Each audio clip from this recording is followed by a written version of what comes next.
Okay sir, ನಮಸ್ತೆ. ನಮಸ್ಕಾರ. Full ಜೋರಾಗಿ ಓಡಾಟಗಳು ತುಂಬ ಜೋರಾಗಿದೆ. ಕಾಲಪತ್ರ ಪ್ರಚಾರ ಅಬ್ಬರವಾಗಿ ನಡೀತಿದೆ. ಹೌದು. ಹೇಗಿದೆ ಮೂರನೇ ಸಿನಿಮಾ ಜರ್ನಿ? ಹೇಗಿದೆ ಇವಾಗ ಕಾಲಪತ್ರದ್ದು? ಈಗ ಪ್ರಮೋಷನ್ ಹಂತದಲ್ಲಿದ್ದೀವಣ್ಣ, ರಿಲೀಸ್ ಮಾಡಬೇಕು. ಆ ಭಯ, ಎಕ್ಸೈಟ್ಮೆಂಟ್ ಎಲ್ಲವೂ ಇದೆ. ಬಟ್ ಮ್ಯಾಕ್ಸಿಮಮ್ಮು ಜನಕ್ಕೆ ತಲುಪಿಸೋವಂಥ ಪ್ರಯತ್ನನ ಪ್ರೊಡಕ್ಷನ್ ಕಡೆಯಿಂದ ಮಾಡ್ತಾಯಿದ್ದಾರೆ. ಪಬ್ಲಿಸಿಟಿಗೆ ತುಂಬ ಖರ್ಚು ಮಾಡ್ತಾಯಿದ್ದಾರೆ. ನಮ್ಮ ಪ್ರೊಡಕ್ಷನ್ ಅವ್ರಿಗೆ ಥ್ಯಾಂಕ್ ಯು ಹೇಳಬೇಕು. ಸಿನಿಮಾದ ಪ್ರಚಾರ ತುಂಬ ಡಿಫ್ರೆಂಟಾಗಿ ಮಾಡ್ತಾ ಇದ್ದೀರಾ. ನಿಮ್ದೇನೆ ಪ್ಲಾನು, ಡೈರೆಕ್ಟರ್ದೇ ಪ್ಲಾನು ಅಂತ? ನಾವು ನಮ್ಮ ಟೀಮ್ ಎಲ್ಲ ಸೇರ್ಕೊಂಡು ಮಾಡಿದ್ದು. ಯಾಕಂದರೆ ಈ ಥರ ಪ್ರಚಾರಗಳು ನೀವು ಈಗ ನಿಮ್ದು ಇಲ್ಲಿಂದ ಶುರುವಾಗಿದೆ. ಬೆಟ್ಟದಲ್ಲಿ ಹೋಗಿ ಮಾಡೋ ಗದ್ದೆಗಳು, ಕಾರಲ್ಲಿ, ಈ ಥರ ಎಲ್ಲ ತುಂಬ ಚೆನ್ನಾಗಿ ನಡೀತಿದೆ ಪ್ರಚಾರಗಳು. ಸೊ ಹಾಗಾಗಿ ಹೇಗಿದೆ ಸರ್? ಅಂದರೆ ಕಾಲಪತ್ತರು ನಟನ ಜೊತೆಗೆ ನಿರ್ದೇಶನ ಕೂಡ ಮಾಡಿದ್ದೀರಿ. ಸೊ ಎರಡನ್ನೂ ಬ್ಯಾಲೆನ್ಸ್ ಮಾಡ್ಬೇಕಂದ್ರೆ ತುಂಬ ಕಷ್ಟ ಆಗುತ್ತೆ. ಸೊ ಹೇಗಿತ್ತು?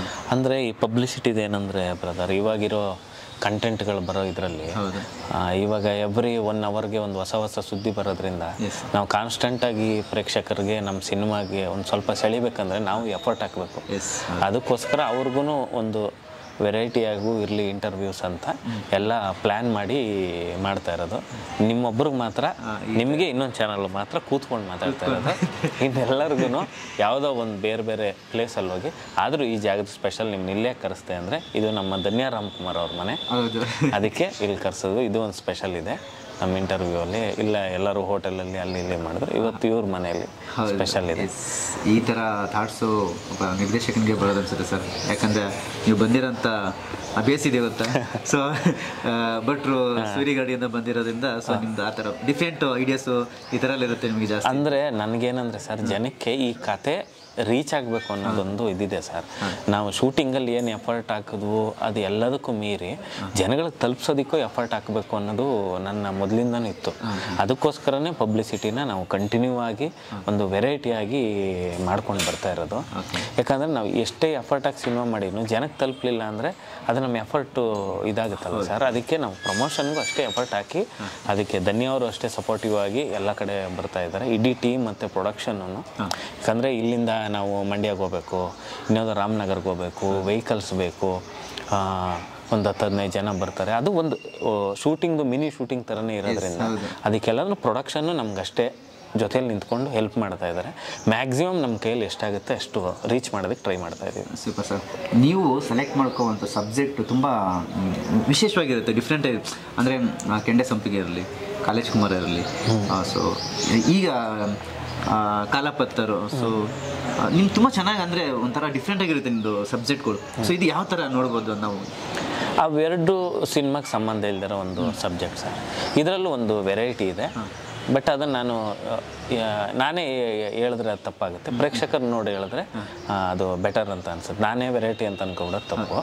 ನಾವು ಟ್ರೈ ಮಾಡಿದ್ದೀವಿ, ಅದು ಜನಕ್ಕೆ ತಲುಪಿ ಅವರು ಏನು ಹೇಳ್ತಾರೆ ಅದ್ರ ಮೇಲೆ ನಾವು ಮಾಡಿರೋ ಕೆಲಸ ಕರೆಕ್ಟಾ ಇಲ್ವ ಅನ್ನೋದು ಗೊತ್ತಾಗುತ್ತೆ ಅಂತ. ಓಕೆ. ಅಂದರೆ ಯಾಕೆ ನೀವು ನಿರ್ದೇಶನ ಮಾಡಬೇಕು ಅನ್ನಿಸ್ತು ಅಂತ? ನಾಯಕ ನಟನಾಗಿ ಆ್ಯಕ್ಚುಲಿ ನಾನು ಡೈರೆಕ್ಟರ್ ಆಗಬೇಕು ಅಂತ ಬಂದಿದ್ದು, ಆ್ಯಕ್ಟ್ರ್ ಆಗಬೇಕು ಅಂತ ಬಂದವನಲ್ಲ. ಸೂರಿ ಸರ್ ನನ್ನ ಹೀರೋ ಆಗಿ ಮಾಡಿದ್ರು. ಅದಾದಮೇಲೆ ಕಾಲೇಜ್ ಕುಮಾರ ಮಾಡಿದೆ. ನಾನು ಅವಾಗಿಂದ ನಂದೊಂದು ಕನಸಿತ್ತಲ್ಲ ಡೈರೆಕ್ಟರ್ ಆಗಬೇಕು ಅಂತ. ಇದು ರೈಟ್ ಟೈಮ್, ಇವಾಗ ಮಾಡಿದ್ರೆ ಕರೆಕ್ಟ್ ಅಂತ ಅನಿಸಿ ಮಾಡಿದ್ದೆ ಡೈರೆಕ್ಷನ್. Okay, super sir. ಅಂದರೆ ನಮ್ಮ ಚಿತ್ರರಂಗದಲ್ಲಿ ಸರ್ ಇವಾಗ ನಟನಾಗಿ ನಿರ್ದೇಶನ ಜೊತೆ ನಟ ಮತ್ತು ನಿರ್ದೇಶಕನಾಗಿ ನಿಂತ್ಕೊಂಡಿರೋದು ತುಂಬ ಕಮ್ಮಿ. ಅದು ಎರಡೂ ಬ್ಯಾಲೆನ್ಸ್ ಮಾಡಿಕೊಂಡು ಸ್ಟ್ರಾಂಗಾಗಿ ನಿಂತಿರೋದು ಕಮ್ಮಿ. ಒಪ್ಪಿ ಸಾರ್ ಇದ್ದಾರೆ, ವಿಜಯ್ ಸರ್ ಇದ್ದಾರೆ, ಸೊ ಕೆಲವೊಂದಷ್ಟು ಇದ್ದಾರೆ. ಸೊ ನಿಮ್ಗೆ ಎಷ್ಟು ಕಾನ್ಫಿಡೆಂಟ್ ಇದೆ ನಾನು ನಟನ ಜೊತೆಗೆ ನಿರ್ದೇಶಕನಾಗಿ ಕೂಡ ನಾನು ನಿಲ್ಲಬಲ್ಲೆ ಇಂಡಸ್ಟ್ರಿಯಲ್ಲಿ ಅಂತ? ಅಂದರೆ ನನಗೆ ಆ್ಯಕ್ಚುಲಿ ನಂಗೆ ಗೊತ್ತಿಲ್ಲ ಸರ್ ಏನಾಗುತ್ತೋ ಏನೋ ಅನ್ನೋದು. ನಾನು ಡೈರೆಕ್ಟರ್ ಆಗಬೇಕು ಅಂದ್ಕೊಂಡಿದ್ದೆ, ಅದನ್ನು ಆನೆಸ್ಟಾಗಿ ಅಟೆಂಪ್ಟ್ ಮಾಡಿದ್ದೀನಿ. ಅದು ಏನಾಗುತ್ತೆ ಅನ್ನೋದು ನನಗೆ ಗೊತ್ತಿಲ್ಲ ಸರ್. ಅದು ಪ್ರೇಕ್ಷಕರು ಹೇಳಬೇಕು, ಅದೆಲ್ಲ ಭಗವಂತನ ಕೈಯಲ್ಲಿದೆ, ನಮ್ಗೆ ಗೊತ್ತಿಲ್ಲ. ಸುಮ್ಮನೆ ನಾನು ಅಟೆಂಪ್ಟ್ ಮಾಡಬೇಕು, ನಾನು ಅಂದ್ಕೊಂಡಿದ್ದ ಗೋಲ್ನ ರೀಚ್ ಆಗಬೇಕು ಅಂತ ಮಾಡಿದ್ದೀನಿ. ರಿಸಲ್ಟ್ ಎಲ್ಲ ಪ್ರೇಕ್ಷಕರ ಕೈಯಲ್ಲಿ ಇರೋ ಸರ್. ಅದು ಏನಾಗುತ್ತೋ ಅನ್ನೋದು ನನಗೆ ಗೊತ್ತಿಲ್ಲ sir, to be honest. Okay. ಅಂದರೆ ಸೂರಿ ಸರು ಸಿನಿಮಾ ಏನಾದ್ರು ನೋಡಿದಾರ? ಸೂರಿ ಸರ್ ಕತೆ ಗೊತ್ತು, ಪ್ಲಸ್ ಟ್ರೈಲರ್ ತೋರಿಸಿದ್ದೆ. ಆ ಟ್ರೈಲರ್ಲಿ ಒಂದು ಸ್ವಲ್ಪ ಕರೆಕ್ಷನ್ ಹೇಳಿದರು, ಅದನ್ನು ರೆಡಿ ಮಾಡಿದ್ದೀನಿ. ಇವಾಗ ಮುಗಿಸಿ ಇವತ್ತು ನಾಳೆ ಹೋಗಿ ಮೀಟ್ ಮಾಡಬೇಕು. Okay, super. ಮೊನ್ನೆ ಅಷ್ಟೇ ನೀವು ಕೂಡ ಪೇಪೆ ಸಿನಿಮಾ ನೋಡಿದ್ರಿ. ಸೊ ಇತ್ತೀಚೆಗೆ ಬೆಳವಣಿಗೆಗಳು ತುಂಬಾ ಚೆನ್ನಾಗಿದೆ ನಮ್ಮ ಇಂಡಸ್ಟ್ರಿಯಲ್ಲಿ. ಒಬ್ಬರು ಸಿನಿಮಾ ಒಬ್ರು ಹೋಗಿ ನೋಡೋಂಥದ್ದಾಗ್ಲಿ, ಅವ್ರಿಗೆ ಈ ಸಪೋರ್ಟ್ ಮಾಡೋಂಥದ್ದಾಗ್ಲಿ ತುಂಬಾ ಚೆನ್ನಾಗಿ ನಡೀತಿದೆ. ಸೇಮ್ ಒಂಥರ ಕೊಲೆಬ್ರೇಟ್ ಆಗಿ ಹೋಗೋವಂಥದ್ದು. ಸೊ ಏನು ಹೇಳ್ತೀರಿ ಸರ್ ಇದು? ಭಾಳ ಖುಷಿ ಆಗುತ್ತೆ ಸರ್.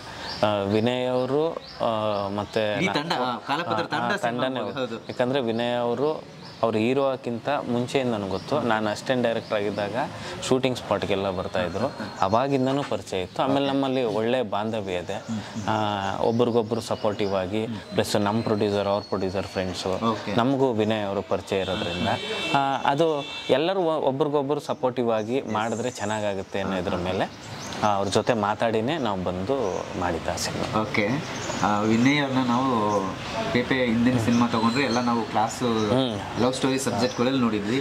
ಪೇಪೆ ನೋಡಿದ್ರಿ ನೀವೊಬ್ರು ನಿರ್ದೇಶಕರಾಗಿ ಏನು ಹೇಳ್ತೀರಾ ಸರ್? ಯಾಕೆ ಮಾಸ್ ಆಗಿ ಅವರು ಸ್ವಲ್ಪ ಕಾಣಿಸ್ಕೊಂಡಿರೋಂಥದ್ದು?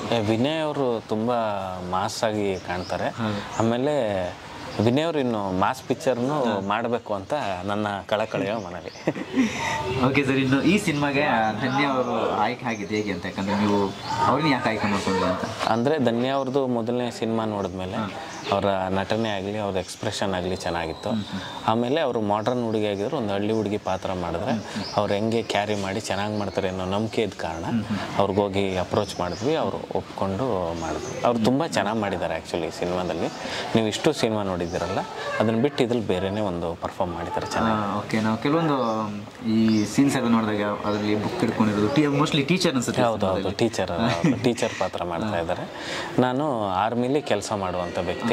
ಬಟ್ ಇದು ಆರ್ಮಿ ಕತೆ ಅಲ್ಲ, ಇದು ಗ್ಯಾಂಗ್ಸ್ಟರ್ ಕತೆ ಅಲ್ಲ. ಆರ್ಮಿಯಲ್ಲಿ ಕೆಲಸ ಮಾಡುವ ವ್ಯಕ್ತಿಯ ಪರ್ಸ್ನಲ್ ಲೈಫಿನ ಕತೆ. ಓಕೆ ಅಂತ ಅಂದರೆ ನಿಮ್ಮ ಪರ್ಸ್ನಲ್ ಲೈಫ್ ಇದೆಯಲ್ಲ, ಈಗ ನೀವು ಯೂಟ್ಯೂಬರು, ಆದರೆ ಇದು ಬಿಟ್ಟು ಒಂದು ಪರ್ಸ್ನಲ್ ಲೈಫ್ ಇದೆಯಲ್ಲ, ಆ ಕತೆ. ಒಬ್ಬ ಆರ್ಮಿಲಿ ಕೆಲಸ ಮಾಡುವನ ಪರ್ಸ್ನಲ್ ಕತೆ ಈ ಸಿನಿಮಾದಲ್ಲಿ. ಓಕೆ, ಅದರಲ್ಲೂ ಕೂಡ ನಾವು ನೋಡ್ಬೋದು ಒಂದು ಸೀನ್ ಬರುತ್ತೆ, ಆರ್ಮಿಯಿಂದ ಬಂದು ನಿಮ್ಗೆ ವೆಲ್ಕಮ್ ಮಾಡೋಂಥದ್ದು, ಹಾರ ಎಲ್ಲ ಹಾಕಿ. ಸೊ ನಾನು ಅನ್ಕೊಂಡು ಮೋಸ್ಟ್ಲಿ ಇದು ಆರ್ಮಿ ಸಂಬಂಧಪಟ್ಟು ಆ ಥರ ಒಂದು ಬೇಸಲ್ಲಿ ತೆಗೆದು ಆರ್ಮಿಲಿ ಕೆಲಸ ಮಾಡ್ತಾ ಇರ್ತಾರೆ. ಬಟ್ ಆರ್ಮಿಗೆ ಸಂಬಂಧಪಟ್ಟ ಸಿನಿಮಾ ಅಲ್ಲ, ಜಸ್ಟ್ ಅವನು ಪರ್ಸ್ನಲ್ ಲೈಫಲ್ಲಿ ನಡೆಯುವಂಥ ಒಂದು ಕತೆ. ಬಟ್ ಅವ್ನ ಕೆಲಸ ಆರ್ಮಿದಾಗಿರುತ್ತೆ. ಓಕೆ, ಅಂದರೆ ಒಂದು ವಿಲೇಜ್ ಬ್ಯಾಕ್ಗ್ರೌಂಡಲ್ಲಿ ನಡೆಯುವಂಥ ವಿಲೇಜ್ ಇದೆ, ಹಿಮಾಲಯ ಇದೆ, ರಾಜಸ್ಥಾನ ಇದೆ. ಇದು ನಾನ್ ಲೀನಿಯರ್ ಆಗಿ ಸ್ವಲ್ಪ ಹೋಗುತ್ತೆ ಸಿನಿಮಾ, ಎಲ್ಲ ಮಿಕ್ಸ್ ಲೊಕೇಶನ್ ಇದೆ ಈ ಸಿನಿಮಾ. ಓಕೆ, ಇನ್ನು ಸಿನಿಮಾದ ಸಾಂಗ್ಸ್ಗಳ ಬಗ್ಗೆ ಮಾತಾಡಿದ್ರೆ ಸರ್, ಮೊನ್ನೆ ತಾನೇ ಒಂದು ಸಕ್ಕದೆ ವಿಷಯ, ಒಂದು ತುಂಬ ಒಂದು ವಿಶೇಷವಾದ ಹಾಡು ಅಂತ ಹೇಳ್ಬೋದು ಅದು, ಬಾಣ್ಲಿ ಸ್ಟವ್ ಬೆಂಕಿ ಹಚ್ಚು ಅಂತ. ಹೇಗೆ ಸರ್ ಇದು ಉಟ್ಕೊಂಡಿದ್ದು ಹೇಗೆ ಅಂತ? ಅಂದರೆ ಆ ಕ್ಯಾರೆಕ್ಟರ್ಗೆ ಎಸ್ಟಾಬ್ಲಿಷ್ಮೆಂಟ್ಗೆ ಒಂದು ಸಾಂಗ್ ಬೇಕಾಗಿತ್ತು. ಅದನ್ನು ಫೈಂಡ್ ಔಟ್ ಮಾಡಬೇಕಾದ್ರೆ ಅನೂಪ್ ಸರ್ ಮನೆಯಲ್ಲಿ, ಅವ್ರದ್ದು ಮನೆಯಲ್ಲೇ ಸ್ಟುಡಿಯೋ ಇರೋದ್ರಿಂದ ಅವತ್ತು ಅವ್ರ ವೈಫ್ ಇರಲಿಲ್ಲ. ನಾವು ಬೇರೆ ಸಾಂಗ್ ಎಲ್ಲ ಕಂಪೋಸ್ ಆಗಿತ್ತು. ಕುಕ್ ಮಾಡೋಣ ಸರ್ ಅಂತ ಕುಕ್ ಮಾಡಬೇಕಾದ್ರೆ ನಮ್ಮ ಕಾನ್ಸೆಪ್ಟು ಅದೇ ಆಗಿತ್ತು. ನಾನು ಸಾಂಬಾರು ಮಾಡ್ತಾಯಿದ್ದೆ, ಅವ್ರೇನೋ ತರಕಾರಿ ಏನೋ ಹಚ್ತಾಯಿದ್ರು.